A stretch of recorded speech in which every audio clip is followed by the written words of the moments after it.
Dans cette vidéo, je vous montre comment créer ce monde ouvert en 5 minutes dans Unity. Laissez un like pour l'algorithme et c'est parti. D'abord, on crée un projet, on choisit 3D, on le nomme et on clique sur Créer. Dans la description, vous trouverez ces deux assets à télécharger.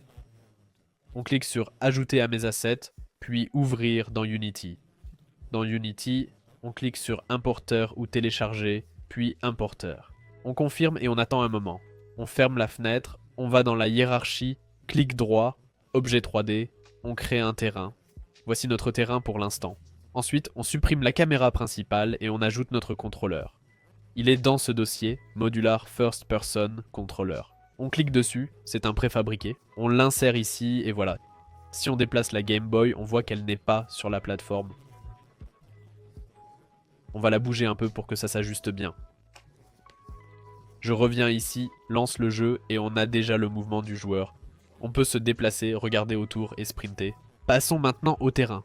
On clique ici et on ajoute des différences de hauteur. On clique sur Paint terrain puis sur Paint texture. On ne veut pas peindre de texture mais faire des reliefs. Ici, vous avez la vue de la scène. On voit un pinceau avec lequel on peut dessiner. On prend un pinceau, on l'agrandit et on dessine des reliefs. Un peu plus haut, comme ça par exemple. Le blanc n'est pas idéal, donc on va lui donner une texture. On clique ici sur Paint Texture, puis Create Layer. On tape Ground, on voit Bon Texture, on le choisit et ça a déjà meilleure allure. Ensuite, passons à l'herbe. On clique ici, puis Edit Details, Add Grass Texture. On clique et on tape Grass et on choisit celui-ci par exemple. On peut jouer avec quelques paramètres ici. Allons-y. On va les faire un peu plus petits et réduire aussi la hauteur. Je vais zoomer un peu pour que l'herbe s'accorde avec le sol. On peut cliquer ici et choisir une couleur. Prenons la teinte la plus claire possible ici, et puis prenons celui-ci et choisissons une couleur foncée ici. Celui-ci par exemple. Ensuite, augmentons la densité des détails. Disons 3 par exemple. Attention, plus c'est élevé, plus ça demande de performance. Appuyons sur Ajouter et on peut dessiner de l'herbe ici. Je dessine de l'herbe ici et on la voit directement. On peut la répartir un peu partout comme ça. Faites-le mieux que moi, bien sûr. Jetons un coup d'œil. Dans la vue du jeu, notre joueur est trop bas. Il faut donc le remonter, ramener la vue du jeu et vérifier l'ajustement. Et voilà, on voit déjà notre herbe. Le problème, c'est qu'elle n'est pas rendue loin. On va changer ça maintenant. Cliquons sur Terrain, allons dans les paramètres du terrain, la hauteur, la distance de détail. Il faut bien sûr encore l'appliquer ici, donc on voit déjà en arrière-plan que ça s'étend bien plus loin. Plus tard, on donnera des astuces pour l'embellir davantage. Mais d'abord, on va créer des arbres. On clique ici, modifier les arbres, ajouter un arbre. On choisit un objet de jeu ici, tapons arbre ici. Prenons cet arbre par exemple. Puis on clique sur ajouter, voilà notre arbre. Unity a une fonction très pratique. On clique sur placer en masse. On peut choisir le nombre d'arbres sur le terrain. Mettons 20 000 et cliquons sur placer. Les arbres sont placés automatiquement. Mais on voit que les arbres ne sont pas très beaux. Il y a une petite astuce pour ça. On clique ici sur notre arbre. Puis on vient ici, on clique là. Ça nous mène au dossier. On peut cliquer ici. Et là, on peut modifier les couleurs.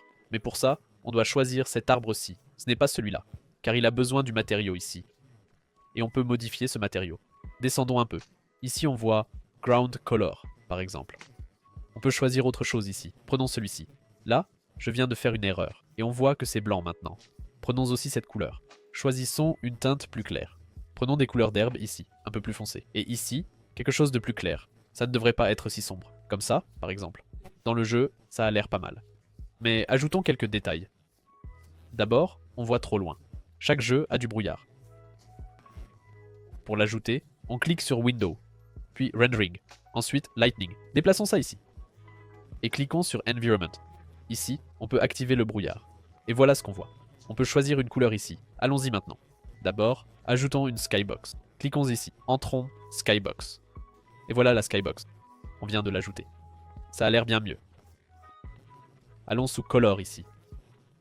Choisissons ce bleu. Jouons avec la densité. Si c'est trop, ça donne ça. À 0.007, c'est plus flou au loin. On peut en ajouter plus. Cliquons sur Terrain, Spectre. Au lieu d'arbre, ajoutons autre chose. Cliquons sur Add Trees. Ajoutons un arbre. Choisissons quelque chose. Prenons des champignons.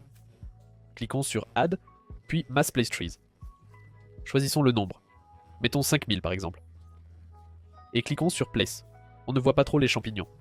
Allons dans la vue scène. Voilà les champignons. On peut les agrandir. Cliquons dessus. Allons aux champignons. Changeons l'échelle à 2. N'oubliez pas Apply. Et voilà le changement. Ainsi, on crée la carte. C'était rapide et facile. À la prochaine. Au revoir.